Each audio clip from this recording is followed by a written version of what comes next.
Okay, hi everyone, here is Rashmi. आज हम लोग कुछ अच्छा पढ़ते हैं, बहुत अच्छा लगेगा आपको। एक नया कॉन्सेप्ट मैं सुंदर सा बताने जा रही हूँ इनलाइन फंक्शन का। ठीक है, ये सी प्लस प्लस में आपको ये कॉन्सेप्ट है। देखिए, इसको समझना बहुत आसान है, लेकिन बच्चे थोड़े थोड़े परेशान हो जाते हैं इसमें। This is your inline heading, क्योंकि इसको आप देंगे तो भी, ना देंगे तो भी आउटपुट पे कोई फर्क नहीं पड़ेगा। तो आप कहेंगे तो फिर पढ़ा क्यों रही हैं आप? तो देखिए, सिर्फ काम करने का नाम नहीं होता, काम को एफिशिएंटली करना पड़ता है, उसकी बड़ी बात होती है ना। अब सवाल उठता है कि यहाँ पे एफिशिएंसी की बात क्या होगी। तो यहाँ पर अगर आप प्रोग्राम को इनलाइन के द्वारा बनाते हैं तो आपका प्रोग्राम का जो एग्जीक्यूशन होगा वो एफिशिएंट होगा। अब सवाल उठता है कि एफिशिएंट होगा ये कैसे पता पड़ेगा। तो ये पता करने के लिए हम लोग को थोड़ा सा फंक्शन कॉलिंग को समझना पड़ेगा। तो देखिए, जब आपको याद होगा, जब कभी भी आप फंक्शन का प्रोग्राम बनाए होंगे तो वहां पर क्या फंक्शन में क्या होती है, तीन चीजें होती है। एक तो डिक्लेरेशन होता है, दूसरा डेफिनेशन होता है और तीसरा कॉलिंग होता है ना। तो हम लोग फोकस करते हैं डेफिनेशन और कॉलिंग पर। ठीक है, तो इसको समझने के लिए आप मेरे साथ बने रहिए, आपको बहुत अच्छा लगेगा, आपको अच्छे से समझ में भी आएगा। 2 मिनट का समय दीजिए, ठीक ना। आप देखते रहिए, आपको बिल्कुल समझ में आएगा। ये कॉन्सेप्ट बहुत ही इंपॉर्टेंट है। तो ये देखिए आप कैसे करते हैं। आप इतना बड़ा नाम मुझे नहीं लिखना चाहिए। चलिए मैं फंक्शन का नाम F1 ले लेती हूँ, ठीक है। और फंक्शन तो ये समझना लिखना मुझे सहूलियत हो जाएगा। सपोज F1 नाम का आपके पास कोई फंक्शन है, ठीक है। और ये इसमें मान लीजिए कि आपने 2 पैरामीटर पास किया हुआ है, N1 और N2, ओके। और यहाँ पर आपने उसको रिसीव किया है N1 और N2। नाम सेम हो सकता है, आपको पता है, दोनों है ना पैरामीटर। चलिए, तो इसको समझने के लिए आप क्या करते हैं, जैसे जब आपका फंक्शन कॉल होता है तो आप याद कीजिए क्या होता है। तो फंक्शन कॉलिंग में आपका क्या होता है, कंट्रोल ट्रांसफर होता है जहां पर डेफिनेशन रखा हुआ है, ठीक है। अब कंट्रोल ट्रांसफर होने का मतलब क्या हुआ कि यहाँ एक स्टैक कॉल होता है जो आपको दिखाई नहीं देता, लेकिन सिस्टम ये सब कुछ करता है। अब स्टैक में वो क्या करता है कि ये जहां पर फंक्शन का डेफिनेशन है, यानी जहां पर पहले तो वो कॉलिंग हुआ है, इस पॉइंट का एड्रेस, आखिर ये भी तो एक इंस्ट्रक्शन है ना आपका, एग्री? आप कहेंगे यस मैम। तो जब इंस्ट्रक्शन है तो there must be some address, आप कहेंगे यस मैम, क्योंकि हर एक लाइन आपके कंप्यूटर में मेमोरी में स्टोर होता है। जब मेमोरी में है तो वहां पर कुछ ना कुछ एड्रेस होगा। उसी प्रकार से सपोज यहाँ पर मान लीजिए आपका एड्रेस 200 है, ओके, कुछ भी हो सकता है। अब ये चूंकि फंक्शन का डेफिनेशन है तो ये पहला लाइन है आपका, ठीक है। उसके बाद ये दूसरा है, फिर इसी तरह से जो इसमें होगा ये लास्ट लाइन है। तो इसका भी तो अपना कुछ ना कुछ एड्रेस होगा। तो आप कहेंगे बिल्कुल मैम, बात तो सही है आपका। तो ये जो एड्रेस है, जैसे जब आपका फंक्शन कॉल हुआ तो ये address plus including these parameter, ये सब कहाँ स्टोर होता है, तो आपके स्टैक में स्टोर होता है, राइट। और उसके बाद फिर ये कंट्रोल कहाँ ट्रांसफर होता है, जहां इसका डेफिनेशन है। यानी सपोज इसका डेफिनेशन 100 पोजीशन से स्टार्ट हुआ है, तो कंट्रोल क्या हो जाएगा, 100 पोजीशन पर ट्रांसफर होगा। और ये सब जो है कॉपी होगा, वैल्यू, ये तो आपको पता है। अब क्या होगा कि जब ये डेफिनेशन कंप्लीट कॉलिंग हो जाएगा तो यहाँ से जब कंट्रोल यहाँ एंड पर आएगा, ये राइट, ऐसे नहीं बनाना चाहिए मुझे, ये 1 बाय 1 हर एक लाइन इसका अपना एग्जीक्यूट होगा। और एक ऐसा समय आएगा जब आपका कंट्रोल कहाँ आ जाएगा, फंक्शन के एंड पॉइंट पर। तो आप कहेंगे कि मैम जो स्टैक में जो एड्रेस रखा हुआ था उस एड्रेस पर ये कंट्रोल वापस से बैक हो जाएगा। तो ये मैंने थोड़ा सा आपको आइडिया दिया कि फंक्शन कॉलिंग होता कैसे है।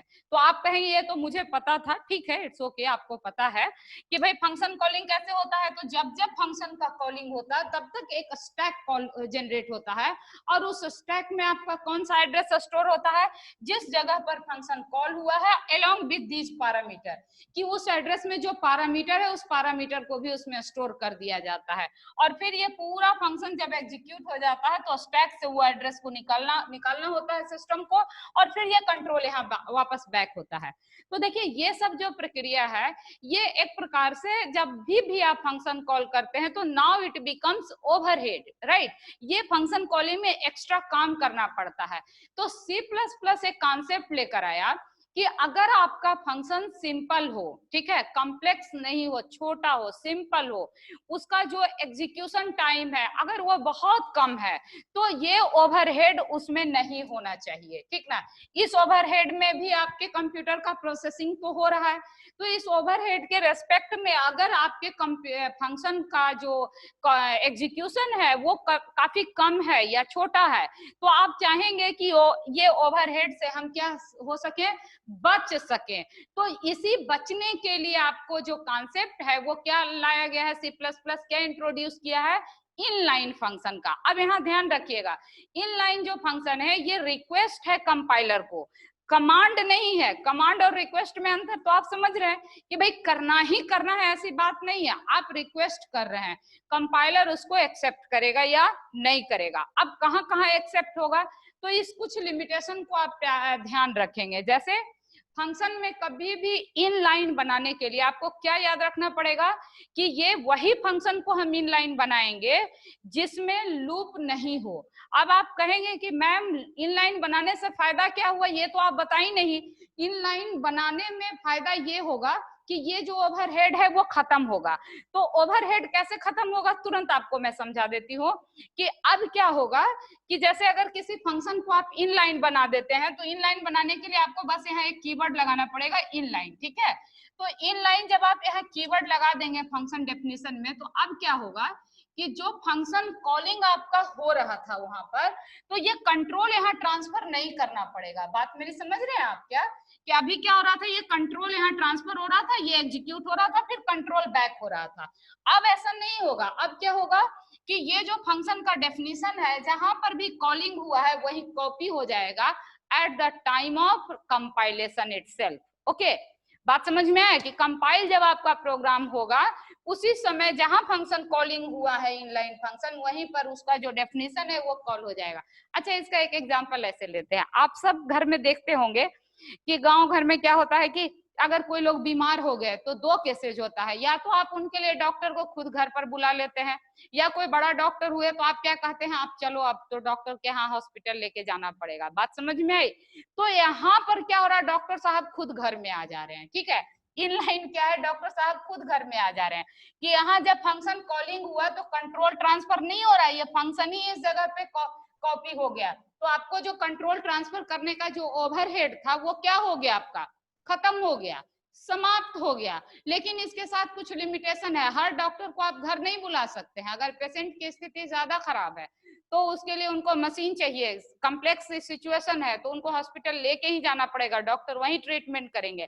तो यहाँ भी कुछ वैसी ही बात है। अगर फंक्शन आपका कॉम्प्लेक्स है, कॉम्प्लेक्स है कि नहीं ये कैसे पता कीजिएगा, तो आप कहेंगे कि अच्छा मैम इसका मतलब लूप अगर होगा, ठीक है, कोई सा भी लूप, चाहे वो फॉर लूप हो, व्हाइल लूप हो, डू व्हाइल लूप हो, कोई भी लूप अगर आपके फंक्शन में है तो वो इनलाइन के लिए एक्सेप्टेबल नहीं है, तब ऐसे फंक्शन को आप इनलाइन नहीं बनाएंगे, ठीक है। दूसरी बात क्या कहता है, अगर फंक्शन के अंदर स्टैटिक वेरिएबल हो, आपने पढ़ा होगा स्टैटिक वेरिएबल, नहीं भी पढ़ा तो सी में हमने स्टैटिक वेरिएबल पर वीडियो अपलोड किया है, C++ में भी मैं अलग से अपलोड कर दूंगी, ठीक है।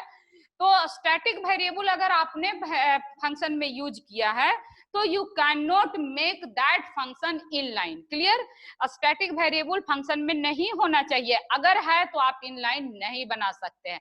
दो बात आपको याद रही, क्या क्या, कि हम फंक्शन इनलाइन कब नहीं बनाएंगे, जब उसमें लूप होगा। दूसरी बात आपको क्या याद रही, इनलाइन कब नहीं बनाएंगे, जब उसमें स्टैटिक वेरिएबल होगा। तीसरी बात आपको क्या याद रहा कि फंक्शन अगर स्विच और गो टू जैसे भी स्टेटमेंट को कंटेन करता है तो भी आपका फंक्शन इनलाइन नहीं बनेगा। क्लियर हो गया, क्योंकि आपको मैंने शुरू में ही कहा था कि इनलाइन फंक्शन बनाने से फायदा, और कंपाइलर तभी आपके रिक्वेस्ट को एक्सेप्ट करेगा जब आपका फंक्शन छोटा होगा, सिंपल होगा। फंक्शन अगर बड़ा है, कॉम्प्लेक्स है, तो आपका जो इनलाइन रिक्वेस्ट है वो एक्सेप्टेबल नहीं होगा। This is only request not command given to compiler by you. आपके द्वारा जो रिक्वेस्ट है वो एक्सेप्ट नहीं होगा अगर ये सब कुछ दिया रहेगा तो, ठीक है ना। तो आप कहेंगे कि ठीक है, तो आपको क्या समझ में आया कि इनलाइन में फायदा क्या हुआ कि कंट्रोल जो ट्रांसफर होता था उसका जो ओवरहेड है वो खत्म हो गया, पेशेंट को डॉक्टर के यहाँ ले जाने का जो परेशानी है वो आपके समाप्त हो गए। क्यों? क्योंकि डॉक्टर खुद घर पे आ गए। तो यहाँ फंक्शन का जो डेफिनेशन है वो कॉलिंग पर खुद आ गया। ये कब आएगा? जब आप कंपाइल आपका प्रोग्राम होगा तो जहां जहां फंक्शन कॉलिंग होगा वहां वहां कॉपी वो पेस्ट हो जाएगा उसका डेफिनेशन। बात समझ में आ रही है हमारी? तो आप सवाल उठता है कि इनलाइन बनाएंगे कैसे? बहुत सिंपल, इनलाइन कीवर्ड लगा देंगे। ध्यान रखिएगा, इनलाइन जो कीवर्ड होता है वो स्मॉल लेटर में होता है, ठीक है? तो यहाँ देखिए मैंने इनलाइन क्या लिखा है, एकदम स्मॉल लेटर में सब लिखा है कीवर्ड, है ना?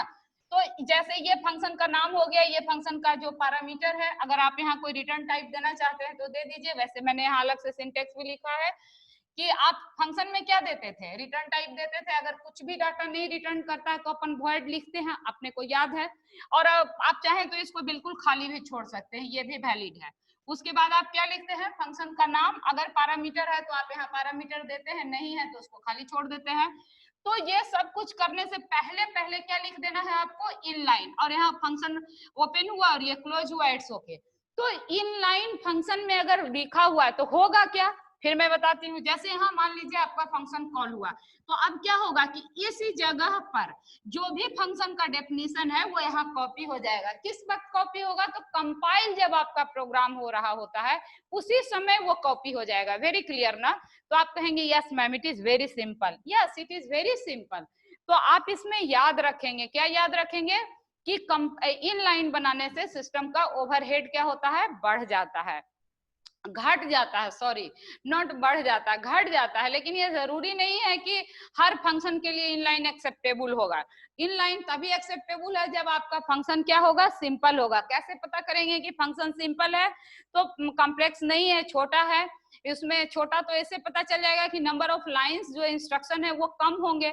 सिंपल कैसे पता पड़ेगा? कि इसमें कोई लूप नहीं होगा, कोई आपका स्विच गो टू स्टेटमेंट जैसा नहीं होगा, कोई स्टैटिक वेरिएबल नहीं होगा। तो ये सब कुछ अगर नहीं है तो आपका फंक्शन क्या है, सिंपल है। अदरवाइज फंक्शन आपका क्या है, कॉम्प्लेक्स है। अगर फंक्शन कॉम्प्लेक्स है तो इनलाइन काम नहीं करेगा। भले ही आप दे दीजिए, एरर नहीं देगा, लेकिन वो काम भी नहीं करेगा। अब आप कहेंगे मैम ये तो बाहर से पता ही नहीं चलेगा। ये बात सही है, ये पता नहीं चलेगा। आपने इनलाइन दिया है तो आउटपुट पे तो कोई फर्क पड़ना नहीं है। ये बहुत ही सुंदर कॉन्सेप्ट है जो आपको समझना है कि ये जो कंप्यूटर का जो कॉपी करने का और ये सब जो बच जाता है, ये ओवरहेड से आप बचते हैं। ठीक है, तो ये बात आप लोग को समझ में आ गई क्या? तो हम लोग इसको और कोई छोटा सा प्रोग्राम बना सकते हैं। इसको मान लीजिए आपको समझने के लिए क्यूब फंक्शन बनाते हैं, ठीक है ना? तो यहाँ आप क्या लिखेंगे, यहाँ इनलाइन फंक्शन लिखेंगे, है ना?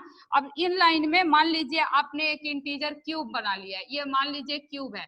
क्यूब क्या करेगा, इसके अंदर कोई इंटीजर n मान लीजिए आपने एक वेरिएबल बनाया है और ये रिटर्न क्या करेगा, तो क्यूब रिटर्न क्या करेगा, आप ये एक्सपेक्ट कर रहे हैं कि n multiply by 3 times cube हो जाएगा। n का क्यूब क्या होगा, 3 टाइम्स मल्टीप्लाई करेंगे आप तो ये रिटर्न हो जाएगा। ये इनलाइन बना दिया। अब आपने इसको किस में डाल दिया, मेन में। अच्छा देखिए, मेन में जब आप डाल दिए तो ये क्या होगा, सी आउट है, ऐसे लिखते हैं ना हम लोग आउटपुट के लिए। और यहाँ क्यूब फंक्शन आप कॉल किए, क्यूब फंक्शन सपोज 3 डाल करके आपने कॉल किया, बिल्कुल परफेक्ट एग्जांपल। तो यहाँ क्यूब क्या होगा, n कौन रिसीव करेगा, 3 रिसीव करेगा और ये क्या प्रिंट करेगा, रिटर्न कहाँ करेगा, इसी जगह पर।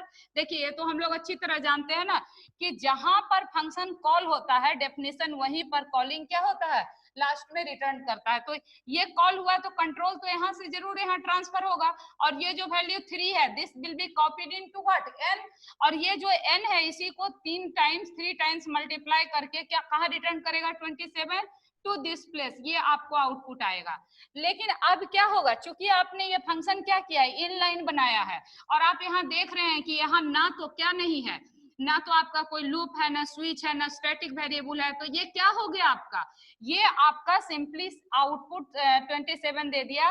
तो ये जो कंट्रोल जो यहाँ से ट्रांसफर होता है फिर बैक होता है, ये सब कुछ नहीं होगा। क्या होगा यहाँ सीधा सीधा ये जो फंक्शन कॉलिंग हुआ है यहाँ पर, ये दोनों लाइन आपका क्या हो जाएगा, कॉपी हो जाएगा। This is the main beauty of inline function. हमको समझ लग रहा है, आपको समझ में आ रहा है, ठीक है ना? तो it is very interesting to understand all this thing. तो ये हो गया आपका।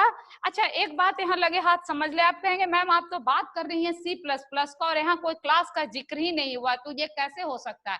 तो ये हो सकता है, देखिए C जो है pure object oriented programming language नहीं है C++, ठीक ना? जावा में आप ऐसे प्रोग्राम नहीं लिख सकते हैं, जावा में बिना क्लास के आप प्रोग्राम नहीं लिख सकते हैं। क्यों? क्योंकि जावा जो है प्योर ऑब्जेक्ट ओरिएंटेड प्रोग्रामिंग है, तो उसका स्मॉलेस्ट मॉड्यूल भी ऑब्जेक्ट ही होगा, और ऑब्जेक्ट होगा तो क्लास डिफाइन करना पड़ेगा। लेकिन यहाँ देखिए मैंने कोई भी क्या है सी आउट है, इसका मतलब है कि ये निश्चित तौर पे सी प्लस प्लस का प्रोग्राम है, क्योंकि सी आउट तो सी सपोर्ट करेगा नहीं।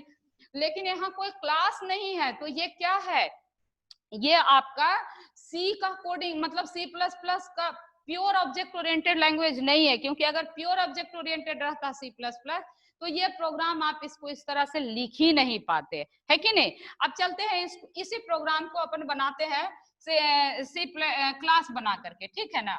तो क्लास बनाने में क्या होता है आपका कि ऑब्जेक्ट जो होता है कम से कम एक स्मॉलेस्ट मॉड्यूल क्या हो जाता है, ऑब्जेक्ट।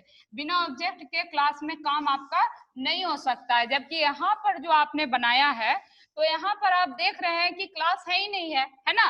क्लास कहाँ है, आप देखिए ये फंक्शन बनाया है, सी आउट कर दिया, तो ये पॉसिबल है सी प्लस प्लस में ही पॉसिबल है, जावा में पॉसिबल नहीं है। तो आपको एक बात यहाँ ये भी समझ में आ गया कि सी प्लस प्लस जो है प्योर ऑब्जेक्ट ओरिएंटेड लैंग्वेज क्यों नहीं है, क्योंकि इसका स्मॉलेस्ट यूनिट क्लास क्या, क्लास नहीं है आपका, ठीक है ना। तो यही सेम, हाँ हाँ ठीक, यही सेम जो प्रोग्राम है इसको हम लोग बना लेते हैं किससे, क्लास से, ठीक है। तो अगर इसको हम लोग क्लास से बनाएंगे तो कैसे बनाएंगे जरा देख लेते हैं हम लोग।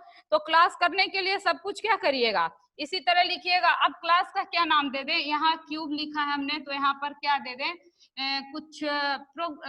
क्या दे दें बोलिए, क्यूब तो फंक्शन का नाम है, तो यहाँ थोड़ा चेंज कर देना चाहते हैं हम लोग, नहीं यहाँ क्यूब प्रोग्राम लिख देती हूँ मैं, now it is clear.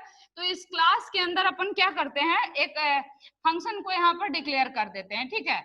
Inline function इसके अंदर लिख देते हैं, ठीक है, इनलाइन इंट क्यूब, ओके। और यहाँ क्या लिख देंगे, इंट एन, ओके। और इसके अंदर क्या लिखेंगे, जैसे आपने रिटर्न लिखा, return n into n, okay. तो ये आपने इसको लिख दिया, और यहीं पर हम लोग क्या कर देते हैं, क्लोज कर देते हैं, क्योंकि इसमें अपने को कोई डेटा मेंबर हमको नहीं चाहिए, तो जबरदस्ती डेटा मेंबर देना कोई जरूरी नहीं है। और इसको अब आप क्या करेंगे, जैसे मेन में कॉल किए थे वैसे यहाँ पर भी मेन में आप क्या कर सकते हैं, कॉल कर सकते हैं, ठीक है। मेन में कॉल करिएगा तो यहाँ पे भी क्या लिखिएगा, सी आउट, जैसे उसमें लिखा था, और क्यूब यहाँ 3 कर दीजिए, है ना। तो यहाँ पर भी आपका आउटपुट क्या आ जाएगा, 27, और ये सी आउट कर दिया आपने, ठीक है। तो सी आउट कर दिया तो यहाँ क्यूब कॉल होगा, जैसे हमेशा कॉल होता है। तो यहाँ कंट्रोल नहीं जाएगा, क्योंकि आपने यहाँ क्या लिखा है, इन लाइन लिख दिया, तो यहाँ कॉपी हो जाएगा, तो जो फंक्शन कॉलिंग का ओवरहेड है वो घट जाएगा। लेकिन क्या आप बता सकते हैं इसमें मैंने क्या गलती करी है, मैंने गलती करी है, अगर आप बता सकें तो अच्छी बात है। तो आप लिखिएगा, आप कमेंट में डालिएगा आपने समझा कि नहीं, क्या गलती किया। अगर आपको समझ में आ गया तो यस लिख दीजिएगा, और नहीं तो नो लिख दीजिएगा। बाकी यहाँ देखिए गलती आपने ये किया है कि ये जो क्यूब है यहाँ जब आप कॉल करिएगा मेन में, तो ये कॉल नहीं होगा, कंपाइल टाइम एरर देगा। आप पूछिए क्यों देगा, तो याद कीजिए, आपको बोला था कि जो जब हम यहाँ को एक्सेस स्पेसिफायर नहीं देते हैं, तो कंप्यूटर जो है वो आपका एक्सेस स्पेसिफायर क्या एक्सेप्ट कर लेता है, प्राइवेट। और खुद से जब वो प्राइवेट ले लेगा तो इसमें से कोई भी चीज आपका एक्सेप्ट नहीं होगा। तो इसको बनाना पड़ेगा क्या, पब्लिक, ठीक ना। प्राइवेट लिख दीजिएगा, ये प्राइवेट रहेगा तो ये मेन से कॉल ही नहीं होगा, ठीक ना, मेन से कॉल नहीं होगा, क्योंकि main is not part of your class. तो अब इसको अगर आपने पब्लिक कर दिया स्मॉल लेटर में, तब ये आप मेन से कॉल कर सकते हैं ना, यही पढ़े थे ना लास्ट वीडियो में, जस्ट लेक्चर नंबर 2 उसका नाम दिया है हमने, आप प्लेलिस्ट में जाके देखिएगा कि प्राइवेट मेंबर को, चाहे वो डाटा हो या फंक्शन हो, उसको एक्सेस सिर्फ और सिर्फ क्लास का ही मेंबर कर सकता है। तो मेन तो क्लास का मेंबर है नहीं, तो मेन में आप प्राइवेट डाटा को या फंक्शन को कॉल ही नहीं कर सकते, ना एक्सेस कर सकते हैं, ठीक ना। तो इसीलिए ये एरर दे देगा। तो आपको यहाँ क्या बनाना पड़ेगा, पब्लिक। अगर आप प्राइवेट नहीं भी लिखते हैं, कुछ नहीं लिखते हैं, तो अपने आप प्राइवेट हो जाता है। अब पब्लिक अगर आपको बनाना है तो वो तो लिखना ही पड़ेगा आपको। तो अगर आप यहाँ पब्लिक लिख दीजिएगा तो आपका प्रोग्राम सक्सेसफुली कंपाइल होगा, रन होगा। तो उम्मीद है आपको इनलाइन फंक्शन अच्छे से समझ में आ गया है। और अगर आपको समझ में आ गया, अच्छा इसका ड्रॉबैक भी आपको बता देती हूँ। इसका ड्रॉबैक क्या है, अगर बहुत सारा फंक्शन, इनलाइन फंक्शन आप बहुत बार कॉल कीजिएगा तो ये जो फंक्शन का कॉपी है वो क्या हो जाएगा, सो मेनी टाइम्स आपका हो जाएगा, तो एग्जीक्यूशन टाइम आपका क्या होगा, बढ़ जाएगा। तो ये इसका ड्रॉबैक है, ठीक है ना।